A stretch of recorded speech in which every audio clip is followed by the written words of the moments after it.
Good morning. My name's Angelina. And I'm Manjari. I'm Officer Cooley. Welcome to Season 2, Episode 6 of Cooley's Corner. This month we celebrated National School Resource Officer Day. It's every February 15th in honor of Archie Hodge, the only remaining founder of the National Association of School Resource Officers. SROs are full-time law enforcement officers with sworn law enforcement authority, trained in school-based policing and crisis response, and assigned by an employing law enforcement agency to work with schools using community-oriented policing concepts. Today we're going to talk about what goes into becoming a school resource officer with our very own officer. Let's get started. Did you have to interview for this position at Will Wright, and what was it like? Yes, I did. I had to interview with the school board next door. Dr. Heller, Mr. Tripperfeldis was there, a couple other admin, Mr. Jovanovich was there, Mr. J. And then my chief was there and both of my lieutenants. And it was pretty intense because it was originally supposed to be 4 of us who were interviewing for the spot, and we're all very good officers.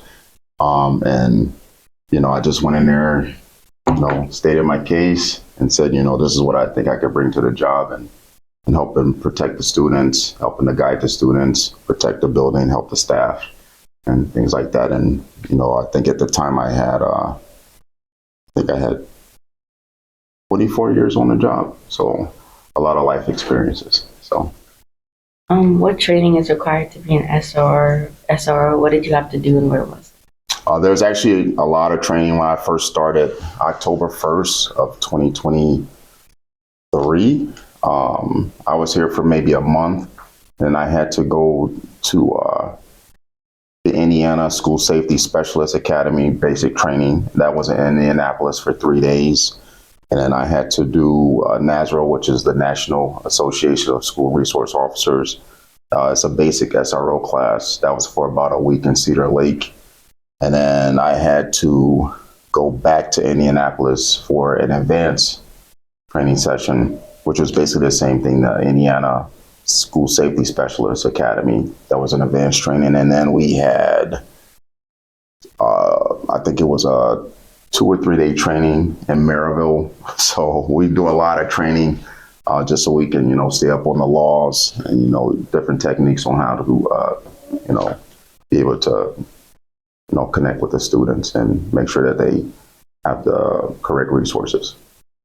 Are there any other types of continued training for SROs?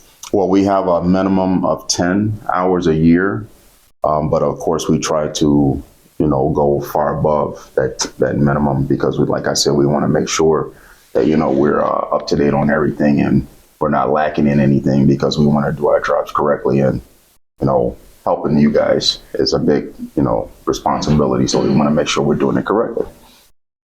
Did you feel you had unique qualifications for the position of an SRO? Yes, that was one of the big things when I was in my interview. I was basically saying that because I was raised in a different time, we didn't have cell phones all the time. I didn't have a cell phone, and then when I did have one, it was my mom's, and it was like, it was almost like carrying a purse. It was like you had, I don't know if you watched the old G.I. Joe where you had the radio and you had this big box and a cell phone that was on a cord. And then it was just cumbersome. It was horrible to carry. It was almost like, dude, I'd just rather not be able to contact anybody than carry this thing. And then we didn't have social media. The internet was there, but it wasn't as, popular as it is now.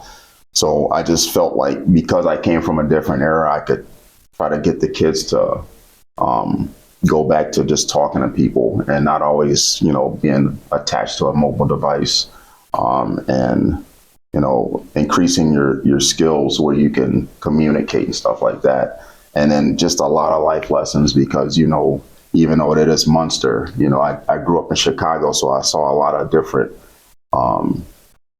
day-to-day things. And then being here for so long, you see everything. It's just part of the job, and you're put in so many different situations, and sometimes you can't even prepare. You just have to handle it right then and there. So I thought that was something that I could bring to the kids. students. What has been your greatest professional achievement so far? You know, it's been so many. I was officer of the year. I was in the TAC unit a couple of times. I made some pretty good arrests and was recognized by the department. But, you know, I have to actually say that getting this position was like a highlight, because I never thought that I would be in this position. I thought I would end my career in a tactical unit, but when this came up and I was kind of burnt out, I was like, maybe this is something that, you know, I can connect with the kids.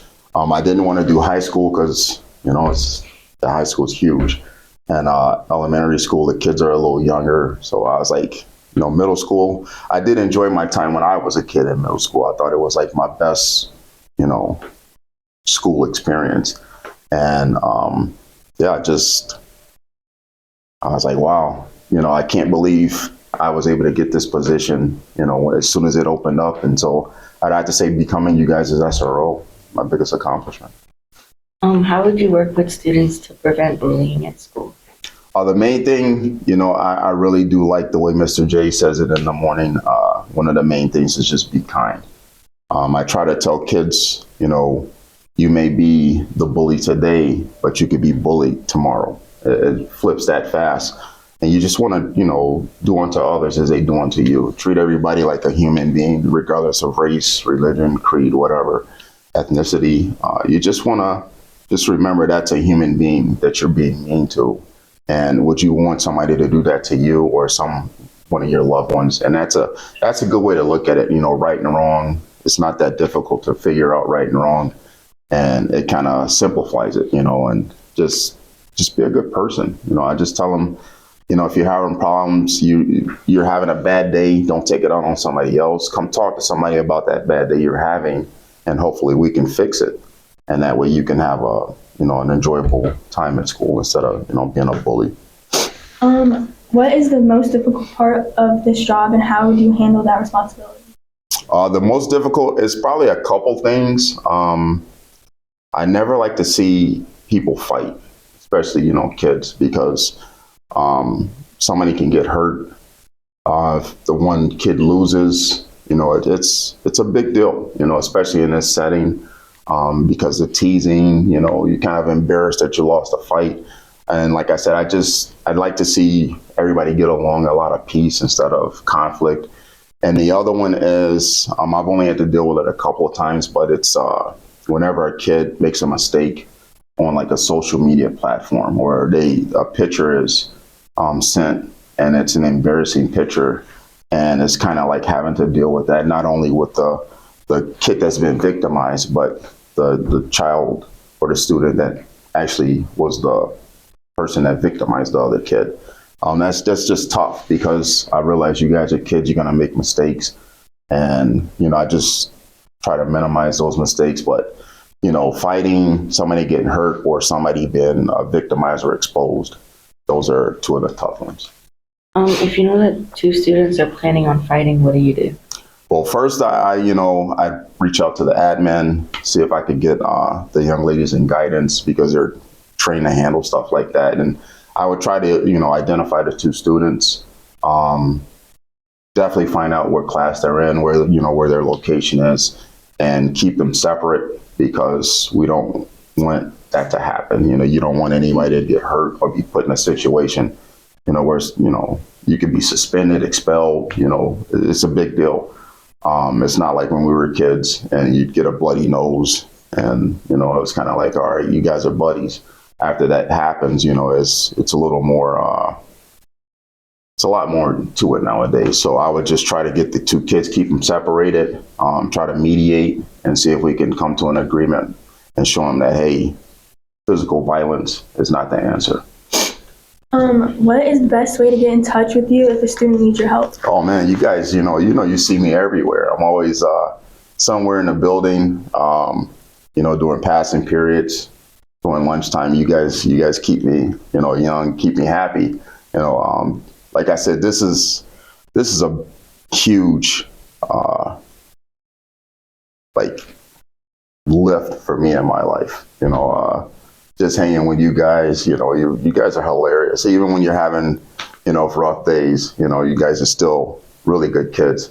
And you see me, like I said, hallways, passing periods, lunchtime. You guys can always email me. You know where I am. I got all the posters, so my door's always open. So just hit me up. I'm there to help you guys. Whatever you need, a joke, advice.